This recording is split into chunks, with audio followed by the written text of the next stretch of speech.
1947 में देश आजाद हुआ, 1949 में संविधान रचा गया, गढ़ा गया, 1950 में वो लागू भी कर दिया गया और सन 52 में देश में पहली बार लोकसभा यानी आम चुनाव हुए। तब से लेकर आज तक लगातार हर 5 साल के अंतराल में ये लोकसभा चुनाव होते चले आ रहे हैं। अब एक बार फिर इन्हीं आम चुनावों के चलते पूरा देश चुनाव के मुहाने पर खड़ा है। इसी के मद्देनजर आज मीडिया हलचल की टीम आ पहुंची है रोजा याकूबपुर गांव के भीतर, जो ग्रेटर नोएडा उत्तर प्रदेश के भीतर लगता है। और यहां पर इन तमाम चीजों के मद्देनजर एक बड़ा सवाल लेकर हम जनता के बीच में आ पहुंचे हैं कि अब की बार किसकी सरकार। जी हाँ, नमस्कार, आपके साथ मैं जसवीर सिंह जस्सी। और जनता के बीच में आने का मकसद कि जनता क्या जानती है, क्या समझती है, जनता इस बार अब के किसे सिर आंखों पर बिठाएगी और किसका करेगी तख्ता पलट, यानी 2019 में वो किसकी सरकार बनाने जा रही है। हमारे पैनलिस्ट से आपका तारुफ बाद में कराएंगे और खुद पैनलिस्ट बताएंगे कि मैं कौन हूं, मैं कहां से हूं और किस वजह से यहां पर जनता के बीच में आया हूं। लेकिन सबसे पहले जनता के बीच में आए हैं तो मकसद, शुरुआत, आगाज जनता से ही करते हैं। शुरुआत करते हैं। सर, आपका नाम? प्रवीण त्यागी।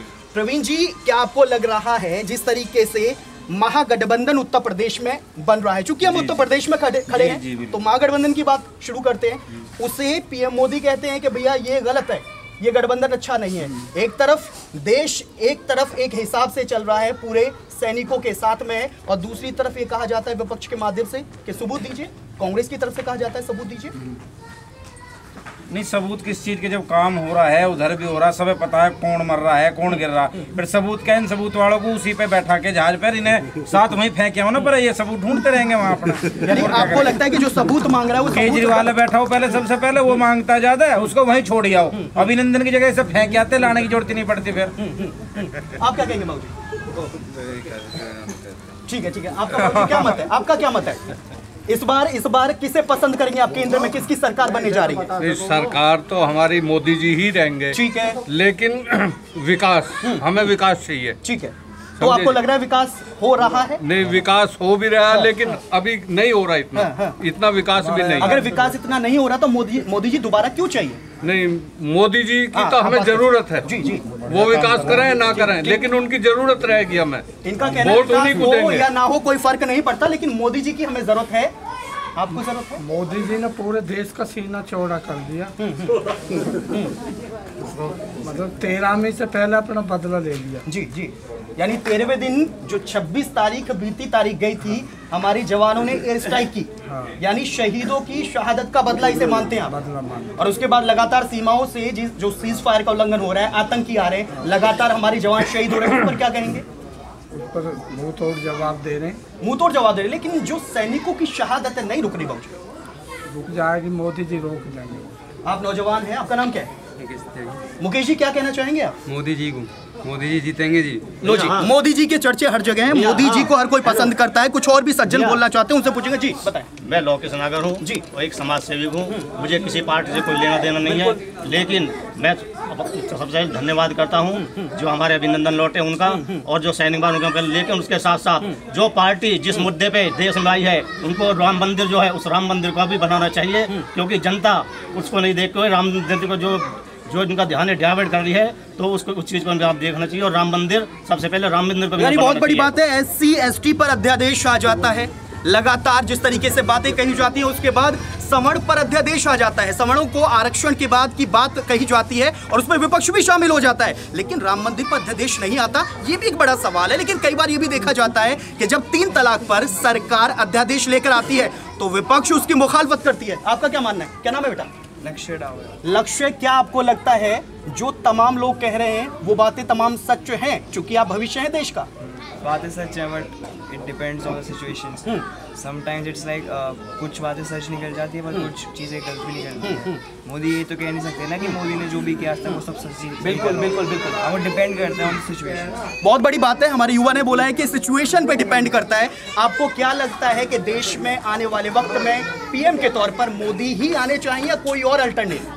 अभी के लिए जहाँ तक लगता है आज तक के भविष्य मतलब पिछले को देखा जाए तो मोदी जी ने ही मतलब इतना बदलाव करा है जितना आज तक कोई पार्टी कर नहीं पाई। तो मेरे हिसाब से देखा जाए तो मोदी जी को ही, यानी बदलाव हुआ है, युवाओं की भी पसंद मोदी बने हुए हैं, बुजुर्गों की पसंद मोदी बने हुए हैं। अब जिनका तारुफ मैंने अब तक नहीं कराया, जिनके बारे में मैं जिक्र कर रहा था, मेरे शुरुआती अल्फाजों ने जिक्र किया कि कौन अधिवक्ता, कौन प्रवक्ता, कौन पार्टी के नेता, जो भी सज्जन मौजूद हैं वो अपना तारुफ खुद ब खुद कराएंगे वन बाय वन। सर अपना नाम? मेरा नाम एडवोकेट चमन नागर है जी। मैं समाजवादी पार्टी से हूँ, पूर्व जिला अध्यक्ष लीगल विंग सपा से यानी सपा गठबंधन बना चुकी है माया जी के साथ में, और उन्हीं माया जी के साथ में जिनकी आपस में कभी नहीं बनती थी। सर मजा आ रहा है? हाँ बिल्कुल मजा आ रहा है। वजह क्या है मजा आने की? मजा आने की वजह ये है कि हमारा वोट बैंक जो बिखरा हुआ था वो एक जगह वोट बैंक आया, जो मोदी के विरोधी वोट बैंक था वो अब इकट्ठा हो गया है। तो जो अगला चुनाव लोकसभा का चुनाव है, इसमें मोदी जो रास्ता है केंद्र में सत्ता हासिल करने का, उत्तर प्रदेश से होके जाता है। 80 सीट, सबसे ज़्यादा सीट उत्तर प्रदेश में है। यहाँ मोदी का सुपड़ा साफ होगा। दोहरे अंग में बीजेपी यहाँ खाता नहीं खोल पाई। यानी कुल मिला के विकास की बात नहीं की, कोई ब्लूप्रिंट नहीं दिखाया, सिर्फ और सिर्फ मोदी को रोकना है। सर आपका तारुफ? सुधीर चौधरी जी, मैं राष्ट्रीय लोकदल से जिला अध्यक्ष। बहुत बढ़िया। हाँ बताएं जी, क्या लगता है आपको, जो सपा हमारे साथी ने कहा है कि सपा और बसपा सिर्फ इसलिए आई है कि मोदी लहर को रोकना है, मोदी को रोकना है? देखिए, अब कई बार जो पहले मोदी जी का ग्राफ था वो काफी बड़ा हुआ था, पर आपके ग्राफ घटाए, वोट तो 100% घटेगी। और ऐसा नहीं है कि पीएम मोदी जी बनेंगे, अब कई बार गठबंधन की सरकार बनेगी। आपको लगता है गठबंधन की सरकार, यानी आप भी मानते हैं सर कि जिस तरीके से 1977 में हुआ था, खिचड़ी सरकार आई थी, गैर कांग्रेसी सरकार आई थी, वो दोबारा से होने वाला है? सबसे पहले आपका तारुफ? देवेंद्र कुमार त्यागी जी, रोजाकुपुर से प्रधान और भाजपा का वरिष्ठ कार्यकर्ता। देखिए, मेरा मानना ऐसा है कि दुनिया में सबसे बड़ा धर्म अगर है तो वो राष्ट्र धर्म का है जी। और भारतीय जनता पार्टी के यशस्वी प्रधानमंत्री श्री नरेंद्र मोदी जी ने आज विश्व में भारत को सबसे पहले पटल पे ले जाने का काम करा है, और मानवता के नाम पे उन्होंने देश का नाम विश्व में पैदा करा है। मोदी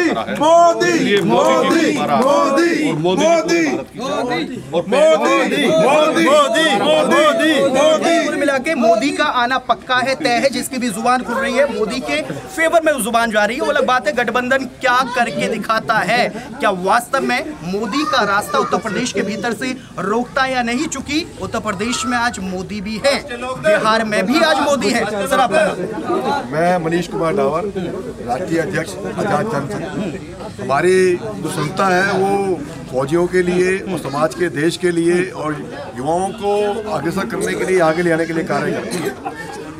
मेरा ये मानना है कि जितनी भी ये पार्टियां हैं, इन पार्टियों को सबसे पहले अपना निजी स्वार्थ छोड़कर देश हित की और समाज के हित का कार्य करना चाहिए। सभी लोग अपने अपने स्तर पर अपनी अपनी रोटियां सेक रहे हैं। शर्म आनी चाहिए इन तरह के राजनेताओं को जो कि एक शहीद की शहादत का भी तमाशा मनाते हैं। इन लोगों को सबूत चाहिए कि अभिनंदन जी ने वहाँ पर क्या किया, क्या नहीं किया। मैं डिबेट देख रहा था, दिग्विजय सिंह जी जो है वहाँ पर वो सबूत मांग रहे हैं। सबूत किस चीज़ का मांग रहे हैं? सबूत ये मांगे ना कि वाड्रा ने जो बेईमानियां करी हैं, जो देश को लूटा दोनों हाथों से, सेंटर में तुम्हारी सरकार थी, प्रदेश में तुम्हारी सरकार थी, करोड़ों अरबों रुपए का उन्होंने घोटाला वहाँ पे कर लिया, और ये घर की सरकारें चल रही हैं, चाहे वो कांग्रेस हो, चाहे समाजवादी हो, चाहे वो कोई भी पार्टी हो, चाहे वो भाजपा हो। मैं सभी से एक ही निवेदन करूँगा कि सबसे पहले वो देश हित में कार्य करें, समाज के हित में कार्य करें, और हमारे फौजियों की जो शहादत हो रही है जी, उनका तमाशा ना बनाएं। यानी कुल मिलाकर सबूत ना मांगे। जो आंकड़े सरकार लगातार दिखा रही है कि इतने आंकड़ों की जो संख्या है, जैश ए मोहम्मद का जो ठिकाना था उसे ध्वस्त किया हमारे एयर स्ट्राइक की तरफ से हमारे जवानों ने, लेकिन जवानों की शहादत पर ही यहाँ पर बातचीत हो रही है। सर आपको क्या लगता है? सबसे पहले आपका नाम तारुफ? राकेश शर्मा मेरा नाम है, भाजपा से पश्चिमी उत्तर प्रदेश सह संयोजक और सेक्टर संयोजक भाजपा विसर्ग मंडल से। मैं ये कहना चाहूँगा कि हमारी पार्टी जिन मुद्दों को लेकर एक बार 2014 में आई थी कि मैं देश नहीं झुकने दूंगा और देश नहीं बिकने दूंगा, जो भी विकास के मुद्दे थे, विकास के मुद्दों पे हमने विकास पे कार्य किया, पूरे देश के लिए कार्य किया। आम जनता देख भी रही है, हमारी पार्टी फौजियों के साथ खड़ी है, इस देश के साथ खड़ी है। इस देश के साथ इसलिए खड़ी है कि कन्हैया, हार्दिक पटेल जैसे लोग मोदी को बुराई देकर, गाली गलौज देकर अपनी नेतागिरी चमकाते हैं। सिर्फ माननीय श्री नरेंद्र मोदी जी एक बार पुनः दोबारा, इस बार 350 के पार का लक्ष्य है हमारी पार्टी का, और सिर्फ इसलिए लक्ष्य है कि हमने देश के विकास के साथ आज भी हमारी भारतीय जनता पार्टी खड़ी हुई है। यानी विकास करवाया बीजेपी ने, मोदी जी ने विकास करवाया, इनका ये मानना है। लेकिन 2 करोड़ जो रोजगार सालाना थे कहाँ गए? 15-15 लाख रुपए जो सबके खातों में आने थे कहाँ गए? 100 दिन के भीतर सरकार बनने के बाद जो ब्लैक मनी यानी काला धन देश के भीतर आना था कहाँ गए? मोदी मोदी मोदी मोदी वो सब आ रहा है धीरे धीरे। कितनी अर्थव्यवस्था कितनी हुई है, आज हमारा 5वें नंबर पे वो है, 5वें उस पे स्थान है देश में, चौथे पे है। किस चीज में चौथे नंबर पे? आर्थिक स्थिति के हिसाब से 6वें नंबर पे है सर। नहीं जी 5वें पे। कहाँ से आंकड़ा निकाला आपने? सूत्रों से नहीं मिलता है। सूत्रों से आंकड़ा तो एक पुष्ट होता है ना, सूत्रों की जरूरत ही नहीं होती यहाँ पे जी। ये 5वें नंबर पे है। यानी मोदी का फेवर करते हैं आप? बिल्कुल। चाहे रोजगार ना मिले? नहीं, रोजगार क्यों नहीं मिलेंगे, रोजगार के बहुत साधन है। भारतीय जनता पार्टी युवा नारेबाजी कर रहे हैं, नरेंद्र मोदी जिंदाबाद, नरेंद्र मोदी जिंदाबाद। फिर नरेंद्र मोदी विकास करें इस वजह से बातों को मानते हैं, या फिर देश के फेवर में कुछ ऐसे नियम, कुछ ऐसे हितकारी उन्होंने डिसीजन लिए, सिर्फ इस वजह से आपने सब कुछ किया पुलवामा के बाद? पुलवामा के बाद में ये जो गठबंधन हो रहा है ये ठगबंधन है। कौन है? 2019 में प्रधानमंत्री मोदी जी प्रधानमंत्री बनेंगे, बाकी तो सब एक वन साइड एकदम रगड़ते हो। चलिए मोदी जी आएंगे, आपका मानना क्या है? मानना जी मोदी आएंगे, विकास का कार्य कराया है तो अगर मोदी जी ने करा है, अन्यथा किसी ने भी नहीं करा। ये तो क्षेत्रीय पार्टी है, इन क्षेत्रीय पार्टी से प्रधानमंत्री नहीं बन सकते है। सपा और ये जितनी भी बसपा पार्टी है। बाबूजी आपका क्या मानना है, आप क्या कहेंगे? मेरा कहना बहुत है, रास्ता देखो मेरे जाकर बिल्कुल रास्ता बिल्कुल खराब पड़ा। किसी नेता वोट दे लो, कोई नहीं सुनता, कोई नहीं सुनता। यानी कुल मिला के आपने सही बात की है, अगर विकास होगा नहीं सुनते कोई नेता, कोई नहीं सुनता। लेकिन इन सबका मानना ये आप तमाम इसी गांव से हो? हाँ जी, रोजा याकूबपुर से। लेकिन सबका मानना है कि विकास हो रहा है। विकास नहीं हो रहा, बिल्कुल जाके देख लो, ये विकास हो रहा है, विकास क्यों नहीं हो रहा? बाबूजी कौन सा विकास नहीं हो रहा? कह रहे विकास नहीं हो, किसका नाम है? किसके घर में विकास हुआ? किसके घर में विकास हुआ?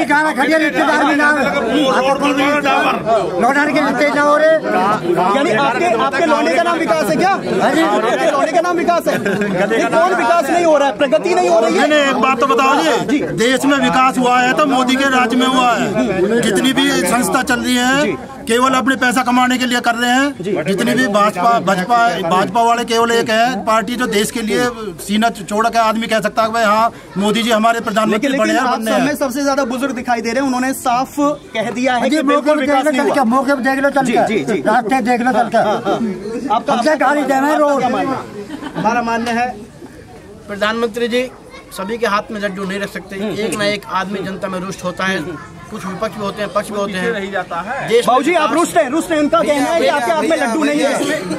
लड्डू तो ना 20 साल हो गए, हम गारा ही कूद रहे हैं।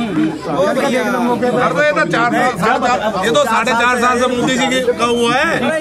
उसके बाद उससे पहले क्या विकास? पहले तो विकास क्षेत्रीय पार्टी कर रही है, उनकी वही शासन। सर आपका क्या मानना है कि जो पुलवामा के बाद डिसीजन लिए गए बीजेपी सरकार की तरफ से, केंद्र सरकार की तरफ से, उसकी मुखालफत कहीं ना कहीं विपक्ष कर रहा है, सबूतों की बात कर रहा है, इन तमाम चीजों को लेकर क्या वो यहाँ पर सामने आया है? क्या उसकी किरकिरी होगी या फिर सरकार जिस तरीके से तमाम लोग बोल रहे हैं कि मोदी जी की आएगी, आपका भी यही मानना है? नहीं, सरकार तो इस समय मोदी जी की आएगी और पुलवामा में अभी भी कोई कह नहीं सकता कि उनको सबूत चाहिए। सबूत जिसको चाहिए वो जाके एक बार दे सकता है। उसका एक जीता जागता सबूत अभिनंदन जी भी है जो हमारे सामने भी पाकिस्तान से लौट कर आए हैं। तो इसके मैं तो मानता नहीं कि उनको और इससे भी ज्यादा कोई सबूत की आवश्यकता पड़ेगी। आपका क्या मानना है? मेरा मानना तो ये है कि मोदी जी आएंगे। मोदी जी आएंगे, आपका क्या मानना है जी? मोदी जी आएंगे। मोदी जी आएंगे, आपका क्या मानना है? क्या ठीक है सर? क्या ठीक है? आपके सामने कोई परेशानी, कोई विपत्ति, कोई समस्या? क्या परेशानी ऐसा है कि गरीब जनता के लिए तो मोदी ने कुछ नहीं किया। लो जी, बहुत बढ़िया, यही तो बताना है। फिर आप कह रहे हैं बिल्कुल ठीक है। क्या किया है? आप बताएं किस बात से क्या है मोदी? आप कौन से गाँव से हैं? बैंकों में लाइन लगी। आप कौन से गांव से? मैं रोजापुर गांव से बिल्कुल। लेकिन ये तमाम लोग जो हैं इनका मानना ये है कि यहाँ पर विकास हुआ है, मोदी जी आएंगे, आपका कहना है बिल्कुल ठीक है। क्या ठीक है? 30 करोड़ रुपए में पूरी बात बताएं। अपने घर को भर रही है। बैंक में जाकर गरीब लोग खड़े हो गए, लोग अपने बैंक में खाता खुलवा लिया, मैंने से मिल गए और कोई बात नहीं, कुछ नहीं मिला। परेशान है, आपको परेशानी हुई? दूसरी बात, कृषि लोन में मैंने लोन लिया, घोषणा कर दी कि लोन माफ हो रहा है, मेरा अब तक मुझे नोटिस नहीं मिला। मैं कैसे कर दूं? बिल्कुल सही बात है। और कोई परेशानी? ये परेशानी मेरे और मोदी जी से और कोई शिकायत? नहीं जी, बस तो आप नहीं चाहते मोदी जी आए आगे क्योंकि आपका काम ही नहीं हुआ? देश के जो शहीद हुए हैं, भारत एक शक्तिशाली देश है, तो अपने सेना में जितने भी अपने वे हथियार हैं उनको मतलब उनको मौका दिया जाए ताकि पाकिस्तान को ध्वस्त कर दिया जाए। यानी आप चाहते हैं पाकिस्तान ध्वस्त हो, कोई बातचीत ना हो, कोई समझौता ना हो? जो आदमी बार बार हरकत कर रहा है तो देश हरकत कर रहा है, उसे कम से कम एक बार तो होना करनी चाहिए। तो डिसीजन लेने के लिए केंद्र में मोदी जी दोबारा आए ये जरूरी है या कोई भी आए डिसीजन ले? विकास होना चाहिए। जनता को आपका क्या मानना है सर? आपका क्या मानना है? इनका मानना ये है कि बिल्कुल विकास नहीं हुआ है, बिल्कुल काम नहीं हुआ है, किसानों के हित में कुछ भी नहीं हुआ है। आपका ये मानना है? क्योंकि 6,000 रुपए सालाना किसानों के हित में मोदी जी ने कहे हैं कि 3 बार में 3 किस्तों में ये 6,000 रुपए जाएंगे जिनके पास 5 से 7 बीघा जमीन है। हाँ जी, मोदी जी ने 6,000 रुपए साल के बोनस के रूप में देने के लिए मतलब सालाना कर दिए, और मोदी जैसा तो कोई भी नहीं है। और उन्हें प्रधानमंत्री पद थोड़ा लेट हो गया आने में, उन्हें 20 साल करना चाहिए था, 5 साल बाद तो डैमेज हो जाएंगे। अच्छा। और उन जैसा तो प्रधानमंत्री ना हुआ ना हो सकता। आपका क्या मानना है? मोदी सरकार, आपका क्या मानना है? देखिए, आज भारत को एक ऐसी सरकार चाहिए कठोर निर्णय ले सके, जैसे कि नोटबंदी हुई है, ग्रामीणों को खाद की पहले होता था कि लाइन लगती थी, आज कहीं भी किसी भी सोसाइटी में जाओ खाद तुरंत मिल जाता है। रही बात नोटबंदी की जिससे लोग परेशान हुए हैं, तो उसके फायदे देखिए कि उसके फायदे कितने हुए। पाकिस्तान को कितनी ट्रांसपेरेंसी करी हुई थी उन्होंने, कितने नकली नोट छापे हुए थे, वो सब एक झटके में बंद हो गए।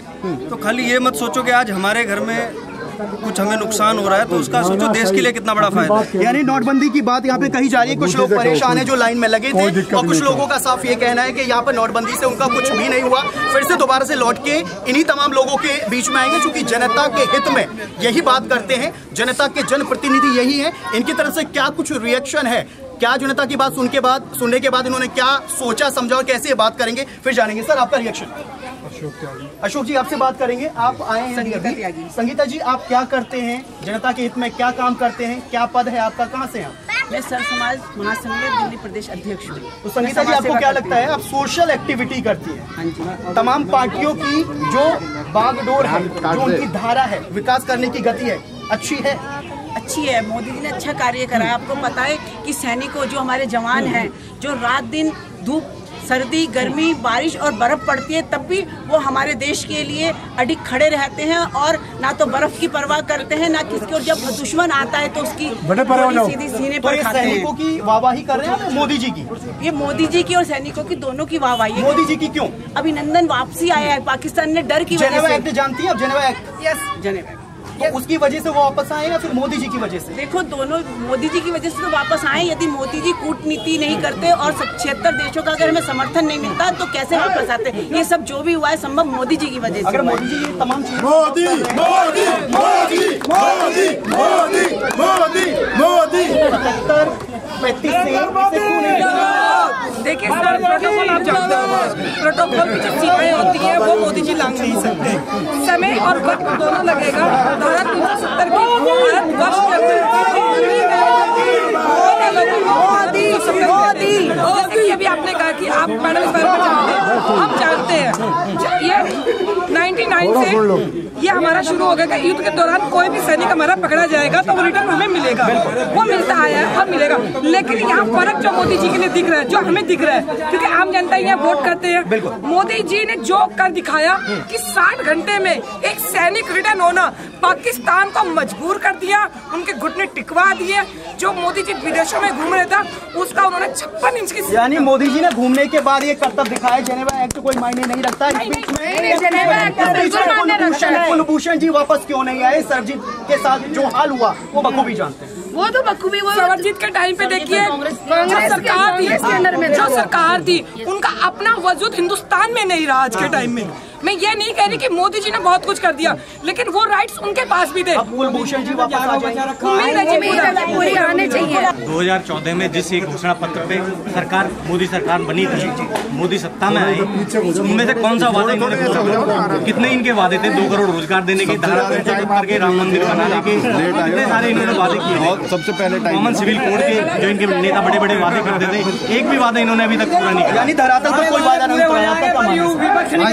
स्थिति खराब है इस देश की, इतने जवान हमारे सैनिक जो है शहीद हो चुके हैं, उस मुद्दे पर कोई बात नहीं हो रही। एक अभिनंदन जी वापसी आ गए हैं, सारे टीवी पूरे चैनल उन्हीं के पीछे लगे, बहुत अच्छी बात है वो वापसी आ गए, लेकिन उनका क्या जिनके घरों के लाल, और जिस समय अभिनंदन जी वापस आ रहे थे उस समय भी शहीद हमारे जवान लगातार हो रहे थे, उसके बारे में कोई नहीं सोच रहा था। उसके बाद में कुछ बारे में कोई नहीं सोच रहा था, टीवी चैनलों पे सब ढोल नगाड़े बज रहे थे। देखो स्थिति वो थी, दो तरफ देख, एक बार अभिनंदन जी आ रहे हैं वो बहुत अच्छी बात है, लेकिन उनके घर में जिनके घरों में चिता भी ठंडी नहीं हुई, उनके बारे में भी हमको सोचना चाहिए था। यानी दोनों पहलुओं पर हमें बात करनी चाहिए। एक पहलू के वजह से हम आगे आके हाहाकार मचा दें, नारेबाजी कर दें, ये मायने नहीं रखता।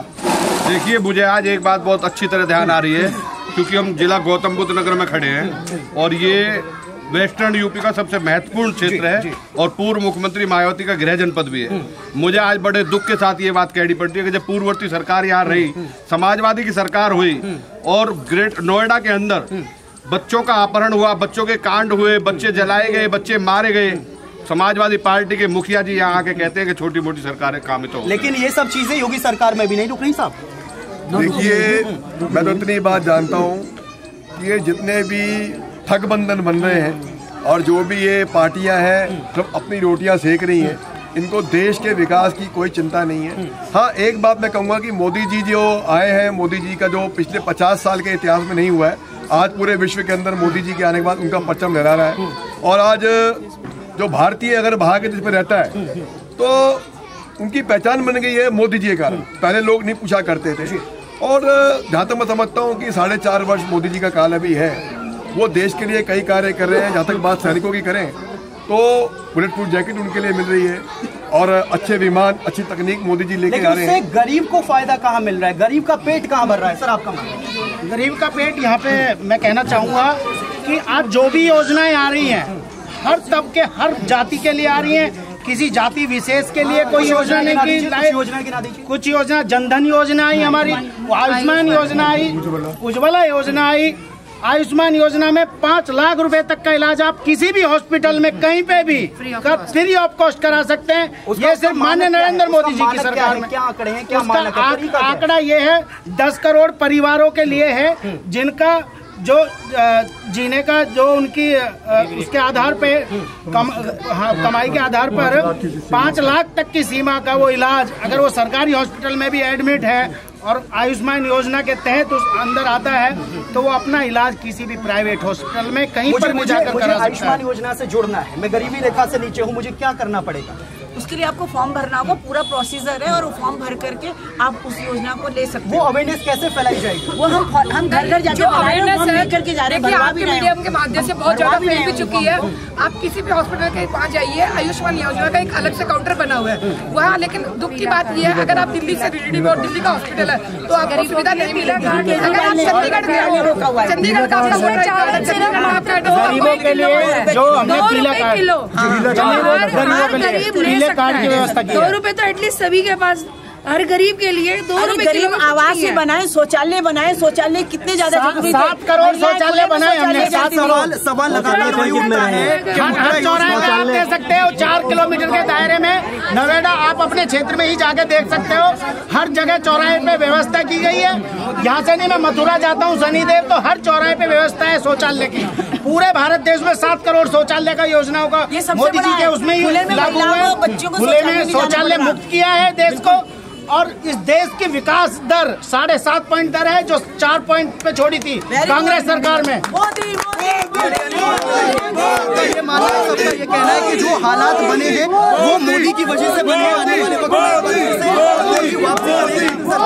केंद्र में फिर से मोदी आएंगे, लेकिन वो वक्त बताएगा कि 2019 का जो चुनाव होगा उसका परिणाम बताएगा कि उसके बाद केंद्र में गठबंधन की सरकार आती है, महागठबंधन की सरकार आती है, खिचड़ी सरकार आती है, फिर से एक बार फिर से नरेंद्र मोदी का परचम लहराता है। शुक्रिया। अगर आपने अभी तक हमारा चैनल सब्सक्राइब नहीं किया तो अभी सब्सक्राइब करें और बेल आइकॉन को क्लिक करके हमारी लेटेस्ट वीडियोस के बारे में अपडेट जानें।